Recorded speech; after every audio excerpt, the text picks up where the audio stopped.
전도서 3장 말씀에 보면 사람이 태어날 때가 있고 또 죽을 때가 있다. 그리고 열심히 깨어서 활동할 때도 있고 잠잘 때도 있고 아플 때도 있고 건강할 때도 있고 또 형통할 때도 있고 또 어려운 때, 고통의 때도 있다. 그렇게 말씀하고 있습니다. 우리가 세상을 살면서 지금까지 살아온 인생을 돌이켜본다면 즐거운 때도 있지만 또 어려운 때도 있었을 것입니다. 또 아마 지금 이 순간에도 어떤 어려운 가운데 있는 그런 분들도 계실 것입니다. 몸이 많이 아파서 투병하신 분도 계시고 또 우리 자녀들이 또 그 길을 그렇게 하나님 인도하시는 가운데에 아직 이루어지지 않아서 또 그 길을 위해서 기도하고 계신 분들도 있을 것입니다. 또는 사업이 또 잘 안 될 때도 있을 것입니다. 또 가정에 사람들이 뭐 잘 안 될 때도 있고 또 여러 가지 관계가 어려운 것도 있고 그래서 우리 인생에는 그런 고난의 때가 있습니다. 나라도 어려울 때가 있죠. 우리나라도 이제 지난 8월 15일이 광복절이었잖아요. 그 광복을 맞기 전에 우리나라는 36년간 일제의 압박 속에서 많은 고통을 겪었습니다. 그런 때가 있는 것이죠. 그래서 일본말을 써야 되고 또 뭐 열심히 일해도 다 빼앗기기도 하고 또 억지로 강제로 군인 징용이 되기도 하고 또는 우리 여성들은 위안부로 끌려가기도 하고 그런 참 어려운 시절이 있었습니다. 오늘 우리가 읽고 있는 이 성경 말씀에 이스라엘도 그런 어려운 때가 있었습니다. 그래서 이스라엘 백성이 이제 아브라함을 하나님 부르셔서 이스라엘 백성을 이루신 것인데 70명이 요셉이 애굽의 국무총리가 됐을 시점에 70명이 그곳에 이렇게 머물러서 이제 같이 살게 되었는데 고센 땅에서 살게 되었는데 그 뒤로 한 400여 년 정도 지난 후에 70명이 이제 200만 명 가량 수백만 명으로 늘어났습니다. 그것은 하나님께서 너희 시족이 바닷가에 모래알같이 그렇게 많아질 것이다. 밤하늘에 별처럼 많아질 것이다. 생육하고 번성해서 땅이 충만하게 될 것이다 하는 약속이 이루어진 것이죠. 하나님의 은혜로 이스라엘 백성이 그렇게 아주 창대하게 되었습니다. 하지만 애굽 입장에서는 이스라엘이 자기네들에게 커다란 도전이 되고 위험한 요소가 되었기 때문에 애굽의 왕들이 이스라엘 백성들을 자꾸 탄압하기 시작한 것이죠. 그래서 모세가 태어날 때만 해도 어땠습니까? 그 당시에 이스라엘에서 태어난 자식이 사내의 아이면 첫 번째 장자들은 그냥 무조건 죽이는 거예요. 첫째 아들들은. 그렇게 그래서 다 죽게 되고 그랬죠. 그런 상황. 그리고 이제 모세가 80세가 될 때까지 한 80, 그 전부터 그랬지만 이 80년의 기간 동안 이스라엘 백성들은 노역에 시달린 것입니다. 그래서 이 애굽 왕이 자기 무슨 성 같은 거, 람셋성이나 뭐 비돔성이나 이런 붓고 저장하는 창고 이런 성 같은 거 만들 때 거기에 이제 노역을 시키고 동원시키고 해서 굉장히 힘든 것입니다. 자기도 생계 유지해야 되는데 불려나가서 노역을 하고 그런데 점점 애굽 왕들은 가혹하게 더 어려운 일을 시키고 또 채찍을 가하고 이렇게 하다 보니까 이스라엘 백성이 너무나 큰 고통 속에 있었습니다. 이 노예 생활이라는 것이 얼마나 힘들었겠습니까? 그런 큰 고통을 받고 있었다는 것이죠. 이런 고통 가운데에 이스라엘 백성이 하나님의 돌보심으로 이 애굽에서 나오게 된 것이죠. 그 고통에서 벗어나게 됐습니다. 그래서 어떻게 하면 우리 삶에서도 여러 가지 힘들고 어려운 일에서 벗어날 수 있는 것인가? 오늘 이 짧은 말씀이지만 애굽에서 이스라엘 백성이 이렇게 벗어나게 되는 그 과정 다 우리가 보지는 않지만 이 짧은 말씀 속에서 어떻게 해야 우리가 이런 어려움에서 벗어날 수 있는 것인가 그 은혜를 함께 나누고자 합니다. 예, 첫째는 너무 절망하지 말라는 것입니다. 고통이 아무리 심할지라도 절망하지 말라, 포기하지 말라 하는 것입니다. 오늘 읽었던 23절 말씀에 보면 지금 누가 이 고통을 받고 있습니까? 이스라엘 자손이 고통을 받고 있습니다. 이스라엘 자손은 사실 하나님께서 택하셔서 민족을 이루신 거 아니에요? 70명, 아브라함 부르시고 70명 만드시고 200만, 300만 이렇게 만드신 하나님의 백성인데 놀라운 것은 하나님의 백성이 지금 어떻게 되고 있어요? 고통을 받고 있다는 것입니다. 하나님의 백성이 고통을 받고 있습니다. 노예 생활을 하고 있는 것이죠. 여러분은 어떻게 생각하십니까? 예수님을 믿으면 고통이 전혀 없는 것입니까? 힘든 것이 없는 것입니까? 만사형통입니까? 아니라는 것입니다. 지금 우리가 보듯이 이스라엘 백성, 하나님의 백성도 고통 속에 있었다는 것입니다. 우리도 예수님을 믿으면 항상 형통한 것이 아닙니다. 고통을 받을 수도 있어요. 때로는 예수님을 믿기 때문에 더 심한 고통을 받을 수도 있습니다. 그 이유는 세상은 하나님을 대적하고 미워합니다. 그렇기 때문에 하나님의 백성, 하나님의 자녀들을 미워할 수 있어요. 우리가 세상 흉내내고 세상 속에 동화해버리면 세상이 그냥 별로 어떻게 안 하겠지만 우리가 세상과는 다르게 구별돼 하나님의 자녀로 성도로 살아가다 보면 세상은 우리를 미워하는 것이죠. 왜 저 사람은 티를 내는가? 직장에서도 사회에서도 어디서든지 티를 내면 싫어하는 거예요. 사람들 자기네들 것을 부인하고 있는 것이기 때문에. 그래서 우리가 예수님을 믿고 살아가는 길이 오히려 고난의 길일 수도 있다 하는 것을 여러분 잊어서는 안 되는 거예요. 그래서 우리가 어떤 고난을 당할 때 무조건 이것은 잘못된 것이다, 내가 죄를 져서 벌을 받는다라는 생각만 해서는 안 된다는 것이죠. 이 고난을 당할 수 있습니다. 하나님의 백성도 고난을 당할 수도 있기 때문에 고난 중에도 절대로 너무 실망하거나 좌절하거나 혹은 왜 나만 이렇게 고난을 받아? 이런 어떤 원망 또는 불평 이런 것을 우리가 하기보다는 이런 고난이라는 것이 하나님을 믿는 사람들에게 있을 수 있다. 그리고 때로는 고난을 통해서 하나님이 나를 더 정금같이 되게 하시려는 과정이다. 이런 생각부터 우리가 가져야 이런 고통에서 벗어날 수 있다 하는 것입니다. 여러분 어떠한 힘든 어려운 일이 있어도 절대로 절망하시거나 포기하시거나 좌절하지 마시기를 주님의 이름으로 축원합니다.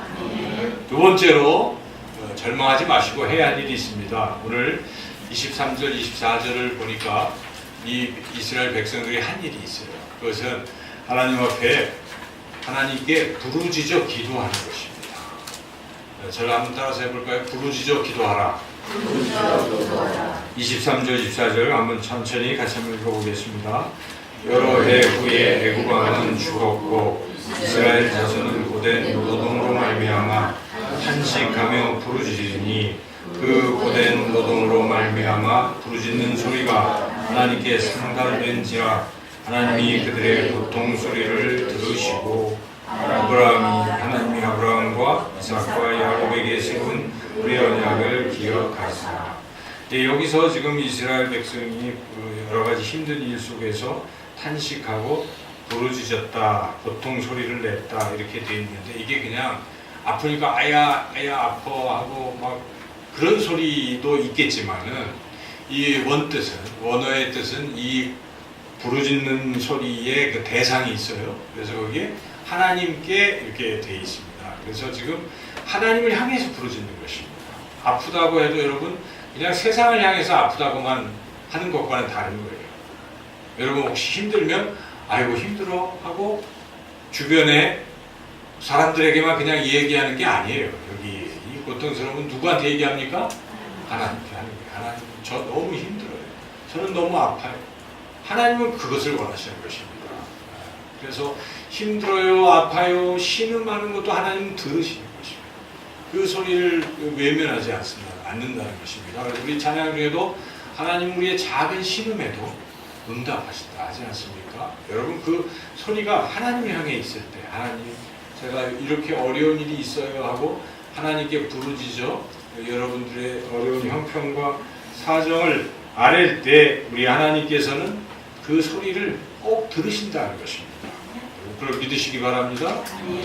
그래서 어떤 것도 하나님이 다 들으시고 그것을 외면하지 아니하시고 그 간절한 소리를 들으시고 하나님이 해결해 주신다 하는 것입니다. 성경은 그렇게 분명히 우리에게 말씀하고 있습니다. 문제는 왜 나는 해결이 안 되는가? 고통에서 왜 벗어나지 않는가? 계속 왜 고통만 내 인생에는 뒤따르는가? 어찌 보면 그 아픈 힘든 것들을 하나님 앞에 아뢰지 못하고 호소하지 않기 때문이다 하는 것입니다. 우리한테 문제가 있다는 것입니다. 하나님은 다 사랑하시잖아요. 하나님은 우리가 힘든 것을 보시면 그걸 도와주려고 하시는 분인데 어떤 사람은 그냥 계속 고난 속에 있고 어떤 사람은 힘들었지만 그 과정을 벗어나는 사람도 있다는 것이죠. 그 차이가 어디에 있습니까? 우리에게 책임이 있는 것입니다. 하나님이 차별하시는 분이 아니십니다. 우리에게 문제가 있는 거예요. 우리가 힘들고 아플 때 하나님 앞에 나가지 못했을 때 우리가 그러한 도움을 받을 수도 없다는 것입니다. 여러분 아무리 힘들고 어려워도 하나님 앞에 부르짖으시고 하시는 여러분들이 되시기를 주님의 이름으로 축원합니다. 하나님의 사람들은 사실 한결같이 부르짖는 사람들이었어요. 그래서 사사시대에 보면 어떻습니까? 비록 그들이 잘못했어요. 하나님이 아닌 다른 걸 섬기고 그랬더니 뭐 외적이 쳐들어와서 고통을 겪게 되잖아요. 고통을 겪을 때 뒤늦게나마 안 것이 우리가 잘못했구나. 하나님을 섬겨야 되는데 그래서 하나님께 간절히 부르짖으니까 하나님이 어떻게 하십니까? 사사를 세우셔가지고 그 외적을 물리치시고 건져주신다는 것입니다. 그것이 또 계속 비록 악순환에 의해서 또 반복되고 있었지만 여전히 그들이 한 일은 무엇입니까?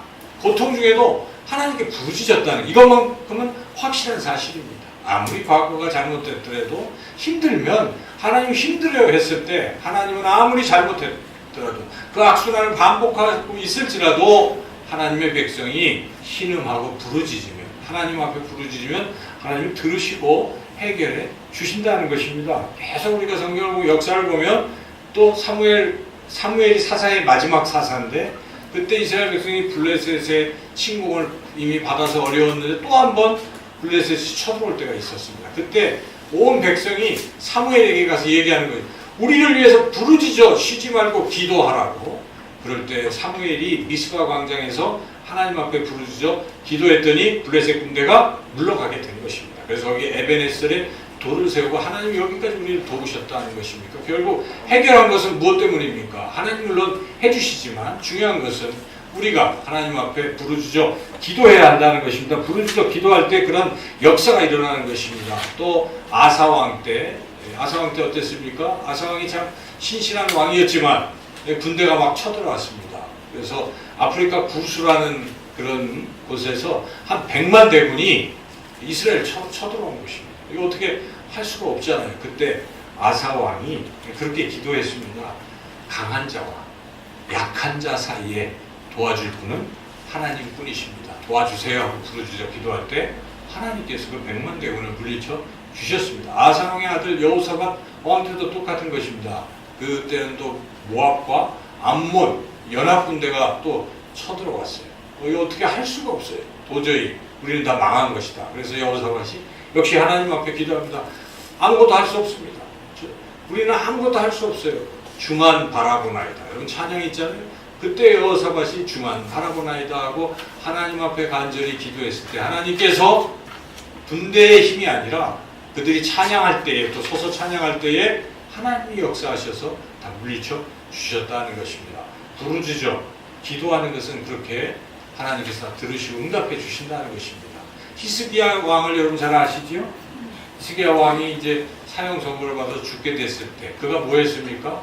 체념하고 절망하고 죽음을 받아들인 것이 아니라 하나님 살고 싶습니다.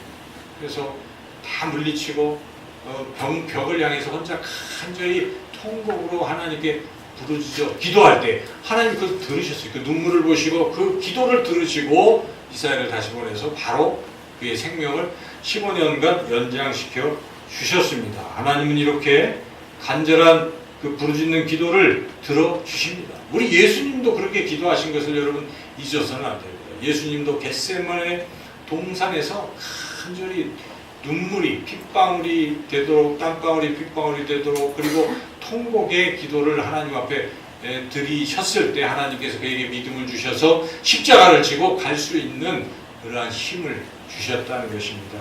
기도하지 않던 제자들은 어떻게 됐습니까? 다 예수님 부인하고 도망치고 그렇게 할 수밖에 없었죠. 그래서 그런 상황에서 기도할 때 하나님이 능력을 주십니다. 여러분 고통 중에도 하나님께 부르짖어 기도 드리시기를 축원합니다. 너는 내게 부르짖으라 내가 내게 응답하겠고 네가 알지 못하는 크고 은밀한 일을 내게 보이리라. 주님이 약속하신 말씀입니다. 부르짖기만 한다면 응답하십니다. 응답하시고 또 놀라운 일들을 우리에게 보여주십니다. 여러분, 여러분의 기도를 어떤 것이라고 생각하십니까? 우리의 기도는 천사들이 우리가 기도하면요 천사들이 금향로에 이렇게 향으로 우리의 기도를 담아서 하나님 앞에 이렇게 올려드리는 거예요. 그래서 왜 향이 그 냄새가 나잖아요. 그것처럼 우리의 기도는 이 성도들의 기도는 금향로에 담긴 그 하나님 앞에 올려지는 향이라 그렇게 요한계시록에서 말씀하고 있습니다. 이 기도를 하나님 좋아하십니다. 그리고 그 기도를 반드시 응답해 주시는 줄로 믿습니다. 세 번째로 고통에서 벗어나려면 이렇게 기도를 드리면서 또 한 가지 중요한 자세가 있어요. 기다려야 된다는 것입니다. 저를 따라서 해보시죠. 기다려야 한다. 기다려야 한다. 이 시기를 우리가 확정할 수가 없어요. 응답의 시기는. 그거는 우리가 안 됩니다. 응답의 시기는 안 됩니다. 하나님의 가장 최적의 때가 있어요. 우리가 그걸 결정할 수는 없어요. 벗어나게 하는 것은 벗어나게 해달라는 것은 옳은 일이잖아요. 우리가 벗어나야 되잖아요. 그런데 벗어나게 할 때는 하나님이 결정하십니다. 예수님이 바로 재림하시면 얼마나 좋겠습니까? 그런데 그때를 누가 결정하십니까? 하나님께서 결정하시는 거예요. 우리는 모르잖아요. 그래서 그냥 오늘 오시는 건 늘 생각하고 살아가는 것인데 마찬가지입니다. 고통의 때를 벗어나는 것도 우리가 결정할 수가 없어요. 하나님의 때에 가장 좋은 때에 고통에서 벗어나게 된다는 것입니다. 오늘 우리 본문에 이 이스라엘 백성들이 이 고통을 지금 많이 겪고 있는데 고통을 벗어나야 할 때가 있어요. 그것은 하나님께서 약속하신 때에 벗어나는 것입니다. 여기에 보면 이렇게 고통 소리를 하나님이 들으시고 그리고 그 고통에서 벗어나게 하시는데 그 때를 어느 때로 결정하시냐면 하나님이 약속하신 때로 결정하십니다. 그래서 여기에 무엇이라고 나옵니까? 24절 읽어보겠습니다. 하나님이 그들의 고통 소리를 들으시고 하나님이 아브라함과 이삭과 야곱에게 세운 그의 언약을 기억하사 언약을 기억하시고 그 언약을 통해서 날짜를 그 시기를 결정하신다는 것입니다. 그럼 이 언약이 무엇입니까? 이 언약은 앞서서 창세기 15장에 그 언약이 나오는데요. 여러분 앞에 한번 찾아보시죠. 창세기 15장 13절부터 16절까지의 말씀입니다. 창세기 15장 13절에서 16절까지 말씀 우리가 다 같이 한 목소리로 봉독하겠습니다. 여호와께서 아브라함에게 이르시되 너는 반드시 하라. 그의 자손이 이방에서 객이 되어 그들을 섬기겠고 그들은 400년 동안 내 자손을 괴롭히니 그들이 섬기는 나라를 내가 징벌할지며 그 후에 네 자손이 큰 재물을 끌고 나오리라.